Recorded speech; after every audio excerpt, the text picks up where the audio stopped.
안녕하세요. 인간들 기계 두 번째 시간입니다. 오늘은 왜 기계한테 지능을 넣는 것이 그렇게 어려울까에 대한 내용입니다.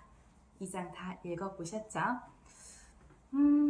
기계들한테 지능을 넣는 게 그렇게 어려울까요? 진짜 이해가 안 됩니다. 여러분 혹시 부모님께 혹은 선생님께 강아지는 이런 거야, 강아지를 골라보자, 개는 이거, 고양이는 이거 어렸을 때 수십 수백 번 학습했나요? 혹시 시험을 봐서 알고 있나요? 아니죠. 우리는 그냥 다 알고 있는 거예요. 다 알고 있는 것을 애기들도 갓난 애기도 멍멍이, 야옹이 이렇게 구분짓는 이런 기본적인 것을 왜 기계는 구별하지 못할까요? 여러분이 인공지능 개발자가 되었다고 생각해 보세요. 이제 여기 있는 기계한테 가르쳐 줘야 돼요. 강아지란 말이야. 기계가 이해할 수 있게 강아지에 대해 설명을 해줘야 되죠. 분명히 언어로 입력을 해줘야 합니다. 강아지란 다리가 4개가 있고 귀가 쫑긋하고 꼬리를 막 흔들고 눈도 2개고 털도 있는 게 강아지야 라고 이야기를 합니다. 그럼 기계는 강아지란 그런 것이구나 라고 하고 사자사신을 보여줘도 강아지, 쥐도 강아지, 호랑이도 강아지 라고 대답을 합니다. 다리 4개, 털 있고, 귀가 있고, 꼬리가 있고. 실은 코끼리, 사자, 호랑이, 쥐 다 해당이 되는 게 맞습니다. 그러면 조금 더 구체적으로 설명해 주면 어떨까요? 강아지란 말이야 귀가 쫑긋하고 어쩌고저쩌고 길게 설명합니다.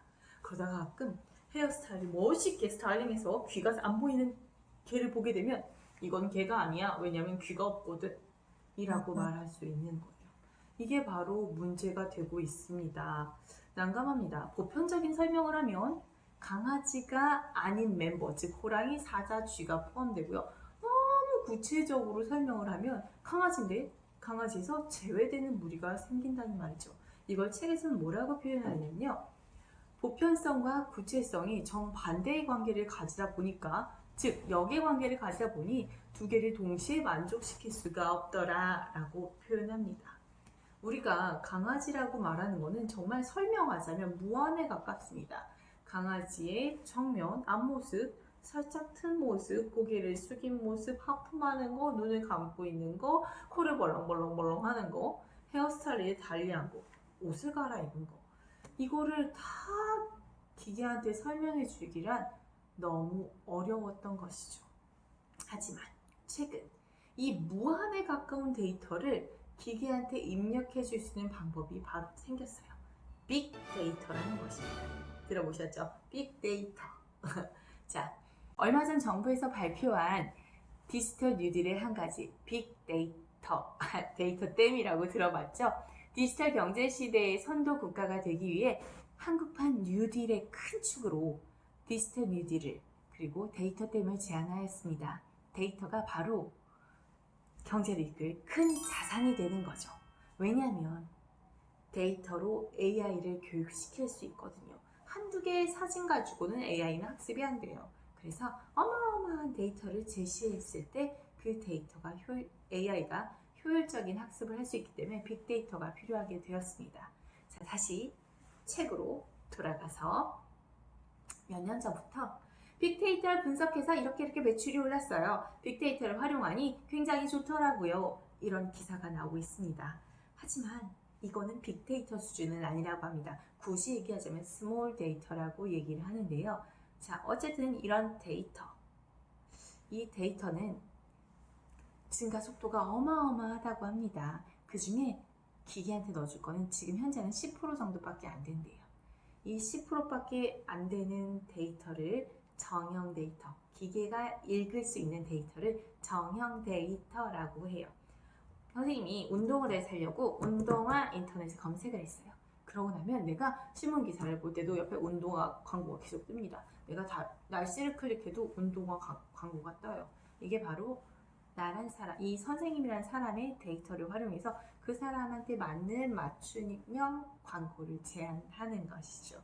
자, 어쨌든 자, 기계가 분석할 수 있는 이런 데이터를 정형 데이터라고 하고요. 이 정형 데이터가 아닌 그 반대의 개념을 비정형 데이터라고 합니다. 비정형 데이터는 뭐냐면요. 기계한테 입력할 수 있는 것 외의 모든 데이터가 비정형 데이터예요. 예를 들면 어린아이가 빨간 공을 가지고 귀엽게 생긴 고양이랑 놀고 있어요 라고 얘기를 하면 우리는 그런 그림을 쉽게 찾을 수 있습니다. 하지만 기계는 찾을 수가 없어요. 어리다는 거는 도대체 키가 어느 정도지? 나이는 몇 살 정도지? 어리다는 게 사진만 봐서 어리다? 몇 살 이하가 어리지? 어렵거든요. 빨간 거? 뭐가 빨간 거지? 귀여운 고양이? 어떻게 생긴 게 귀여운 고양이지? 굉장히 어렵습니다. 우리는 알지만 기계는 몰라요. 이런 데이터, 이런 이미지상의 데이터를 비정형 데이터라고 합니다. 자, 근데 문제는 정형 데이터의 증가 속도보다 이렇게 기계가 읽기 힘든 비정형 데이터의 증가 속도가 어마어마하게 빠르다는 거예요. 현재는 정형 데이터가 10% 정도지만 증가 속도를 감안하면 나중에는 기계한테 입력할 수 있는 데이터가 제로에 가까워질 수 있다는 이야기입니다. 그러면 빅데이터로 기계를 학습시킨다는 거 문제가 있지 않을까요? 그래서 사람들은 생각했습니다. 기계한테 무한의 데이터를 입력하는 건 좀 어려울 것 같고 그러면 기계도 사람처럼 스스로 배우고 습득하고 알아가고 생각하는 이런 능력을 갖게 해야겠다. 그걸 우리는 인공지능이라고 부르지요. 그럼 결국 우리는 사람과 같은 기계를 만들기 위해서 사람은 도대체 세상을 어떻게 학습했길래 보편적인 개념을 알았을까에 대해 알 필요가 생긴 것이죠. 그렇다면 인간이 세상을 어떻게 이해할까? 선생님은 한 번도 고민해 본 적이 없어요. 여러분 생각해 본 적 있나요? 나는 세상을 어떻게 이해했지? 우리는 강아지를 어떻게 잘 알지?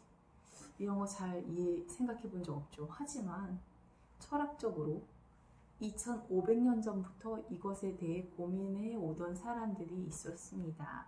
철학에서는 이 문제를 보편성에 관한 문제라고 말하는데요. 아무리 봐도 공통점이 없는 강아지인데 우리는 어떻게 보편적 개념을 얻어서 이를 강아지라고 부를 수 있게 되었을까 고민했던 겁니다.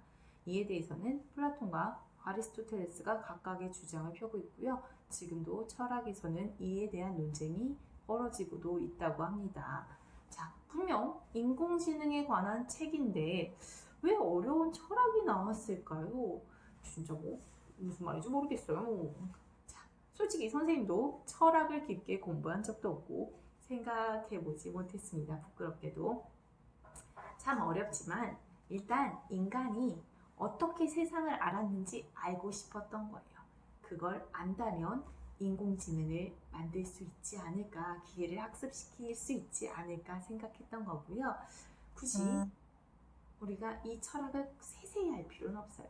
옛날부터 사람들이 고민을 해왔고 이제 요거에 대해서 깊이 고민을 해서 인간이 보편적 개념을 얻는 걸 알고 이거를 기계한테 적용을 시켜보면 어떨까라는 생각이 대두되었다는 것입니다. 자, 여기까지가 2장이고요. 오늘도 수고하셨습니다. 다음 내용은 3, 4장에서 만나보도록 하겠습니다. 안녕.